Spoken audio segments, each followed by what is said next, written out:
I've been intrigued with the idea of no-dig potatoes for a while now. I dabbled with it last year with mixed results, but I'm trying it again this year with a slightly different technique. This year I'm doing an instant potato bed, so basically converting a patch of grassy lawn into a potato bed with no digging. And if you've ever done no-dig potatoes, drop a line in the comments below and let me know about your experience.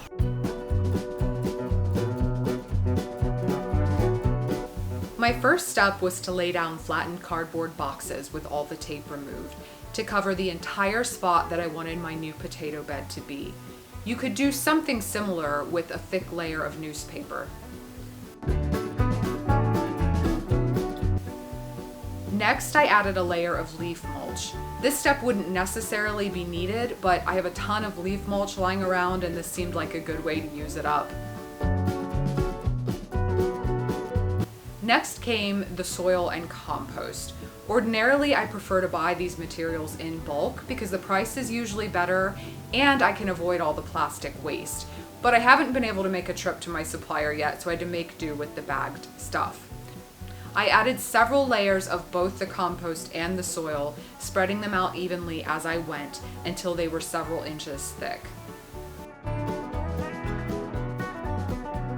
I followed that with about 3 cups of an all-natural fertilizer for root crops over the whole bed. It was probably a little too windy to be doing this, but sometimes you just have to get things done when you can get to them. And then the most important part, the potatoes. So ordinarily I would cut and cure my seed potatoes to stretch them a little further, but these were some potatoes I had sprouting in the basement and I was in a hurry to get them planted. So I just tossed those babies in their hole. And lastly, I mulched the whole thing heavily with hay. You could use straw too.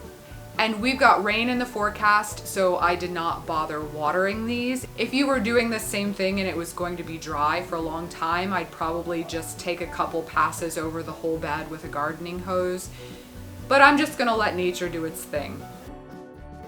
So now all that's left is to wait and water. I may add additional mulch or compost or fertilizer to my potatoes as they grow, depending on how my plants look. But I think the biggest challenge is going to be keeping the voles out. If you saw my prior video on potato growing techniques, you saw that that was the biggest issue with my previous no-dig experiment. The voles just got under that mulch and nibbled on a whole lot of my spuds, which was really disappointing. So stay tuned for updates on my instant potato bed. And if you find content like this helpful, please consider subscribing to my channel, Growfully with Jenna. Thanks for watching, and I'll see you next time.